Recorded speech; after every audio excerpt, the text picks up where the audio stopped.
Simon, well do we remember Luis Suarez, who I met at Liverpool's training ground one day. That's another matter. He was magnificent company. I saw him hobbling around in Inter Miami. Oh, did you? On his last legs, because he's playing for them, isn't he? Oh, right. And that was fairly recent, wasn't it? Yeah, in May. Yeah. Well, do we remember Suarez biting Giorgio Chiellini during the 2014 World Cup? He was suspended from international for 9 matches, suspended from all football activity for 4 months. And, of course, there was another incident involving Suarez and the Nashers when he bit Chelsea's Ivanovic. We remember that too. And he was given a 10-game ban by the FA. Biting an opponent on the field of play. What should the punishment be if this happens today? The FA is investigating a claim of this after Blackburn defender Owen Beck accused the Preston North End striker Milutin Osmajic of biting him. Now, we've seen the still of this. The incident occurred in the 87th minute of the match at the weekend after Beck kicked Dwayne Holmes as Preston attempted to take a quick free kick. That sparked a confrontation between the two teams. Osmajic grabbed Beck under each arm before appearing to make contact with the back of the defender's neck with his face. In other words, did he sink the Nashers in? Blackburn boss John Eustace appeared to think that he did. Obviously, that's what happens in local derbies. You know, emotions get very high. You could see from the television pictures that the kids took a big chunk out of his neck. So, you know, that's part of being in the derby, I suppose. I don't think it's a requisite demand of being in a derby. I was a tad worried that Osmajic might be from Romania and some from Transylvania, but he's not. He's Montenegrin, so I couldn't make any vampire gags about it. No, it's deeply inappropriate. There's no excuse for it. It doesn't matter about the heat, the temperature, the energy of a derby. You don't bite someone on the back of the neck, or you don't bite them anywhere. And it's going to be a matter of fact, isn't it? I mean, I saw the video of the player suggesting to the referee that he'd been bitten and showing him the teeth marks on the back of his neck. You'll be able to get the evidence. It'll be indelible, and he should get the prerequisite sanction. We've got precedent for this.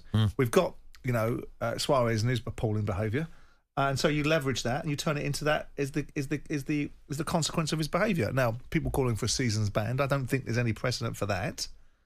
But I do think the guy needs to have the book thrown at him. Yeah, I mean, Peter Ridsdale at Preston told me yesterday they're waiting for the referee's report. At the moment, Peter can't. But you know Peter, he's quite transparent, he will speak. But at the moment, it doesn't look good for this fellow Osmajic. You wonder why they do it.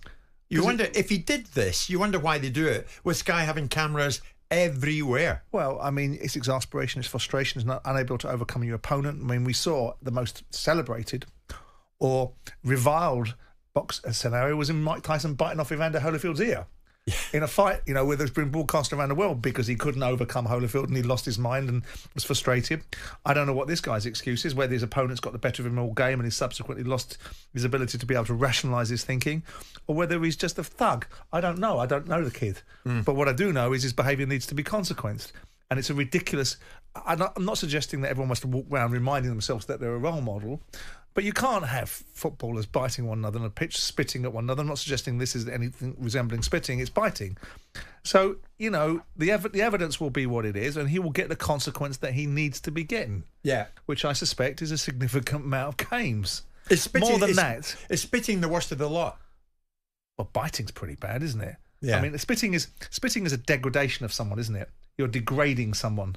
I think you're degrading yourself because you can't overcome them, so you spit on them. But it's a degradation of someone. It's a basic, devaluation of someone by just spitting on them. Yeah. And I think it's pretty low. And I think it says more about the person that's doing it than the person that's receiving the spittle.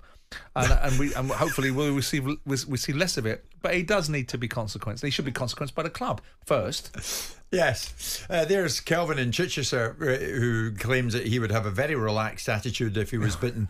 Who the hell bites someone anyway? If he bit me, I'd have poleaxed him, says Kelvin in Chichester. We'll wait the referee's report until we comment further here. But certainly it doesn't look good for Mr. Milutin Osmajic at the moment. He could well be in a bit of trouble and may have to visit the dentist himself for a wee bit of surgery after what happened. talkSPORT Breakfast, waking you up Monday to Friday morning from 6 a.m. on AM, on DAB, via the talkSPORT app and on your smart speaker. talkSPORT.